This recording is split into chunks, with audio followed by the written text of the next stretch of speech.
खुदावंद यीशु मसीह का फ़ज़ल आपके साथ हो। मैं पादरी नदीम बशीर हूँ। डाइवोर्स सेपरेशन की रेशो बढ़ती चली जा रही है। रिश्तों के अंदर जुदाइयाँ, सेपरेशन, अलहदगियाँ, डाइवोर्स एक तरह से ट्रेंड हो चुका है, जो वेस्टर्न कंट्रीज़ के अंदर बहुत पहले शुरू हो चुका था। अब उसका रुझान एशियन कंट्रीज़ और बिलखुसूस पाकिस्तान के अंदर भी ये चीज़ें बढ़ती चली जा रही हैं। इसकी रीज़न्स क्या हो सकती हैं?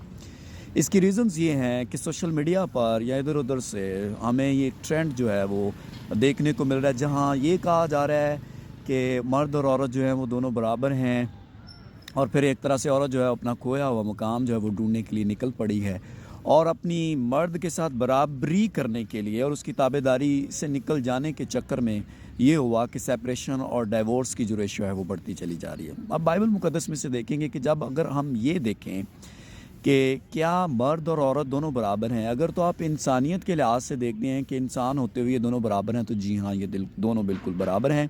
और फिर बाइबल में लिखा है अब ना कोई मर्द रहा ना कोई औरत रहा, तो इस लिहाज से खुदा की नज़र में मर्द और औरत जो हैं उनका मकाम जो है वो खुदा की नज़र में इस लिहाज से सेम है। लेकिन अगर आप रिश्ते के अंदर देखें कि इन दोनों का मुकाम क्या बराबर है, उसमें बहुत सारे लोग जो हैं वो एग्जांपल्स देते हैं, जिसे पसली से बनाया गया, इसका मतलब ये है कि ये दोनों बराबर हैं। ऐसा नहीं है। वो किसी और लिहाज से शायद बात को एक्सप्लेन करना ज़्यादा मुनासिब रहेगा कि ये दोनों इंसान हैं और घर जो है ये दोनों के मिलाप से चलता है। इस तरह से अगर देखा जाए तो ये ठीक है, लेकिन रुतबे और मकाम के लिहाज से अगर आप रिश्ते के अंदर मर्द और औरत को देखें तो ये दोनों बराबर नहीं हैं। बाइबल में वाज़ेह तौर पे लिखा है कि औरत को कहा गया कि ये मर्द की, इंसान की मददगार, हेल्पर है। इसका मतलब अफजल कौन है? जो मालिक है। और दूसरी तरफ पैदाइश 3 बाब 16वीं आयत में क्या लिखा है कि औरत की या बीवी की जो रग़बत है वो अपने शौहर की तरफ रहेगी। रग़बत का क्या मतलब है? झुकाव, ताबेदारी करना। और फिर बाइबल में क्या लिखा है कि मर्द का सर जो है वो मसीह है और औरत का सर कौन है? मर्द। इसका क्या मतलब है कि कंट्रोल जो है, सरबराही जो है, सरदारी जो है वो मर्द की है। इसका ये मतलब नहीं है कि औरत जो है वो ग़ुलाम है।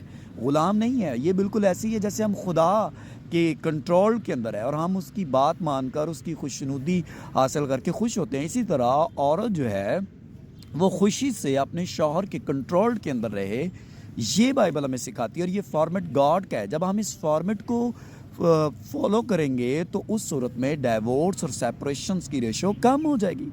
मर्द उस औरत से कभी खुश नहीं है, उसकी खुशनुदी और रग़बत कभी उस औरत के साथ नहीं है जो उसके काबू में नहीं है, जो उसके कंट्रोल में नहीं है, जो उसकी ताबेदारी में नहीं है। और अगर कोई औरत ये समझ रही है कि वो आज़ाद है, वो अपनी मर्ज़ी की मालिक है, वो मर्द की बराबरी करेगी, तो फिर वो खुदा के फॉर्मेट से दूर है और वो शैतानी और अबलीसी बहकावे के अंदर है।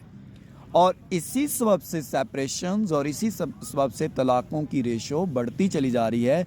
और अगर हम बाइबल के फॉर्मेट को, खुदा के फॉर्मेट को फुलफ़िल करेंगे तो ये रेशो कम हो जाएगी। और ये हरगिज़ ग़ुलामी नहीं है, ये मोहब्बत है।